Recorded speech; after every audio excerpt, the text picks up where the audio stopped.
Last week, I came across some content on LinkedIn debating whether and how inside sales programs in sports should evolve. They sparked a lot of engagement, and most of the conversation really circled around two big questions. Number one, is inside sales a broken revolving door system? Or two, is it still one of the best training grounds we've got if you want a career in sports? I want to dig a little deeper and talk about what inside sales actually is in sports, the current realities, both the good and the bad, the strategic choices teams have to make and the reality for those teams, and why for candidates, it shouldn't only be about the money. And at the end, I'm gonna go against what a lot of leaders in the industry are saying and tell you why I do think inside sales is a great foot in the door if your goal is a long-term career in sports. First, for a quick definition, when we say inside sales in sports, what exactly are we talking about? Well, usually it's an entry-level ticket sales role focused on full season, partial plans, and often group packages. It's a heavy focus on outbound outreach, so phone calls, emails, and sometimes text messaging. And it's a cohort model, usually a class of 10, 15, or even 20 plus recent grads starting around the same time, often in a 10 to 12 month program with a defined start and end date. On the business side, inside sales exists to drive revenue and put people in seats. It helps move inventory, generate new business, and keep a strong pipeline of prospects flowing in. But it also serves a second purpose. It's a proving ground, essentially a long-form 12-month interview. Teams get to develop and evaluate talent over time, see who grows, who responds to coaching, who fits the culture, and then decide who to promote into full-time account executives or other roles without committing to everyone up front. As an inside sales rep, you learn the fundamentals of selling, you grind, you grow your skills, you close deals, and ideally you earn that promotion into an account executive role or another opportunity within the organization. That's the intent behind inside sales in most sports organizations. Here's the reality of a lot of teams today. They recruit hard, they onboard and train for months, they build culture, momentum, and some early wins, and then after 10 to 12 months, one or two people get promoted, the rest of the people are out, and the cycle starts all over again with a brand new class. On paper, that might look like a clean talent pipeline, but in reality, some leaders find it incredibly inefficient. You've just invested months of time, energy, and resources into developing people, right as many of them are starting to hit their stride, and then you let them walk and start the whole process all over again from scratch. From my experience, I can tell you that year two sellers are often where the real upside is.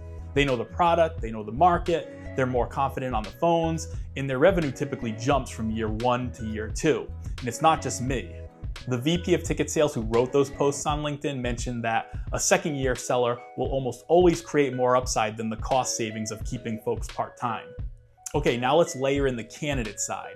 You're asking people to do all this on a base salary that in many markets is still in the low 30s to low 40s while working long hours, nights, weekends, and handling the emotional toll that comes with the constant rejection of inside sales. And in a lot of cases, they're doing that without a clear development plan or a realistic sense of what opportunities might exist beyond inside sales if they do perform.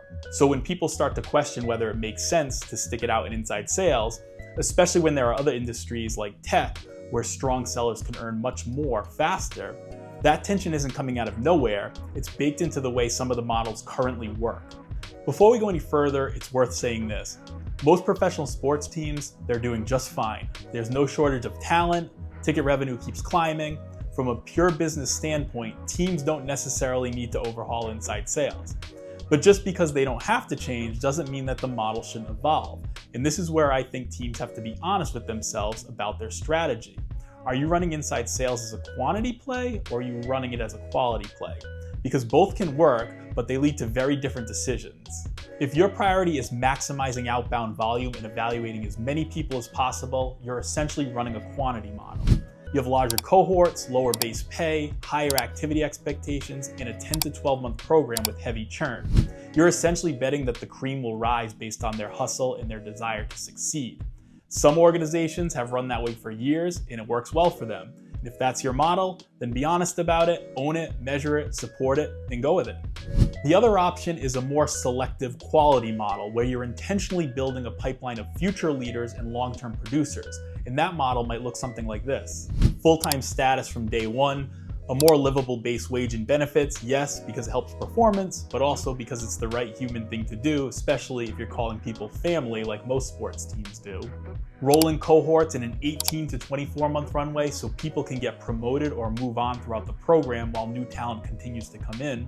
Bridge roles between inside sales and account executives, or compensation tied to skill progression so reps can see and feel the impact of getting better. This is where ideas like competency-based pay come in. As reps demonstrate and improve upon specific skills like discovery, closing, managing bigger books of businesses, their compensation steps up accordingly. And this approach is more selective, training and skill growth aren't optional, and you attract people who want sales as a career, not just a year in sports. Here, you are committing to ongoing development, not just onboarding. A strong first month of training is great, but development can't stop there. It requires a sales culture with regular one-on-ones that go beyond the numbers and actually coach skills and mindset, structured weekly trainings on the calendar, not just when we have time, call reviews and role plays built into the rhythm of the week, and clear written development plans so reps know exactly what progress looks like. That all being said, this kind of development is almost impossible if each manager has 20 direct reports. In the best programs I've seen, the ratio is closer to a max of 8 inside sales reps per manager, so there's actually time to coach, and honestly, even that's pushing it. This is the kind of environment where high potential reps actually grow into year 2 and year 3 producers, and if it's true that second year sellers almost always create more upside than the cost savings of churning them, then this quality model can actually be the better business decision in the long run. From a team's perspective, there are a few realities that shape how they think about inside sales. The first is supply and demand. Inside sales roles regularly get hundreds of applicants, so for every A talent you might lose because of pay, there are several other strong A candidates ready to come in and work for you. Compare that to tech for a minute. Tech companies are fighting over the same pool of sales talent, many of whom are heavily motivated by money. Their products face more direct and fierce competition, and because of this, they have to use higher pay as a primary lever. Sports is different. Teams have a unique product, they have less competition, they have built-in emotional demand from fans, and they have a constant pipeline of candidates who have a dream of working for their favorite team. This doesn't mean pay shouldn't improve, but it does explain why teams don't feel the same pressure to completely reinvent their comp structures overnight. Second, some churn is normal and it's healthy. Sales isn't for everyone and the sports industry isn't for everyone, and inside sales helps filter that out. That's one reason some teams stick with the 12-month cycle. Not every inside sales rep is someone the organization will want to keep long-term. So from a team's perspective, the short-term commitment of inside sales helps force that churn. If you keep everyone longer than 12 months, regardless of performance or fit, you actually risk weakening the culture and the results. And then there's technology and AI, and this is one of the biggest reasons I think teams need to start thinking differently. A lot of the inside sales job today is high volume outbound outreach, using proven scripts or frameworks for those first touches, sending basic follow-ups and nudges, logging activity and notes into CRM. And in my opinion, AI and automation are going to be able to handle a huge portion of that in the next few years, probably more consistently and at a much higher scale than humans. So if you're running a pure quantity model where the value is more people making more dials, you're eventually going to be competing with these tools and machines that can do the work at a fraction of the cost, and probably more effectively. This is another reason I think the long-term future looks like smaller, more skilled teams supported by data, tech, and AI, with inside sales shifting more towards quality conversations, better targeting, and developing reps' skills over time, not just raw volume for the sake of volume. From the team side, those are the realities. Strong demand for jobs, a natural level of churn, in a future where AI takes more of the repetitive work. So the question becomes, given these realities, how should candidates think about inside sales as part of their career path? And that's what I'm going to hit on next. Now let's flip it over to the candidate side. If your number one priority is maximizing your income over the next 12 to 24 months, sports probably isn't the best lane. There are sales careers in tech, SaaS, and other industries where you can make more money much faster. But if your why is building a long-term career in sports, playing a real role on the team behind the team and not just watching from the outside, or if it's to make a direct impact on fans, season ticket members, and the community every day, then you have to think long-term. The early financial sacrifice feels huge in the moment. I get it, I've lived that.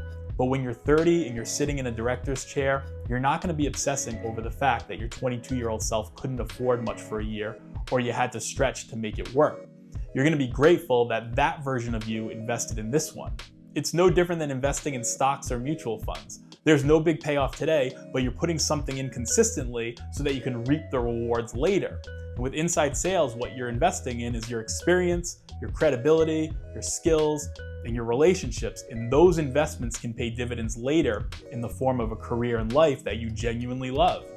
Look, I understand everyone's situation is different. Family, loans, cost of living. This isn't about shaming anyone who chooses a higher paying route. For some people, that may be a necessity. For others, that might be what makes them truly happy and tick. End of the day, we're all different. We all have our own why. But if your long-term goal is to be in sports, it's important not to look at inside sales only through the short-term paycheck lens. So here's where I land as of this recording. Inside sales should evolve. Better development, more intentional structure, longer runways for the right people, and more sustainable pay structures. But it should also remain what it was designed to be, and that's a proving ground, not a lifetime destination. And for candidates, the decision to be there shouldn't be just about money, it should be about your why. And for anyone out there wondering if inside sales is a good foot in the door, my answer is yes, absolutely. A lot of sales leaders will disagree with me on that, but if your goal is a long-term career in sports and you're willing to grind, learn, grow, and fully commit to that role, inside sales can still be one of the best launching pads you'll ever have. Look, I wouldn't recommend telling a hiring manager that you want an inside sales role to get your foot in the door. I think you'll most definitely not get that role. But the reality is being on the inside of the organization and on the inside of the industry leads to more opportunities than being on the outside. Many vice presidents, directors, and managers I've worked with started in roles or departments they don't currently work in. They got in, they learned, they built relationships, and then they found the lane where they could create the most value for the organization. And I know a lot of VPs of ticket sales who will tell you the exact same story, that they didn't really plan on going into sales, but they tried it, they were good at it, and they ended up loving it. They didn't have a long-term vision of being in sales when they were 22 years old, but they tried it, enjoyed it, and they were good at it. Quite honestly, inside sales is one of the toughest jobs in any sports organization, but that's what also makes it so valuable in my opinion. You're gonna build skills that translate anywhere. Resilience, mental toughness, communication skills, how to handle objections, problem solving, time management, discipline, and the ability to create value in a tough, competitive environment. Those skills are going to help you in any department in sports, and honestly, in any industry. So if your long-term goal is to be in sports, don't write off inside sales, go for it. But go and committed to the role with your eyes open, your expectations clear, and your why locked in. I hope you learned something here. As always, if there's anything in the sports industry you'd like me to break down next, just drop it in the comments below or send me a message. Thank you for watching.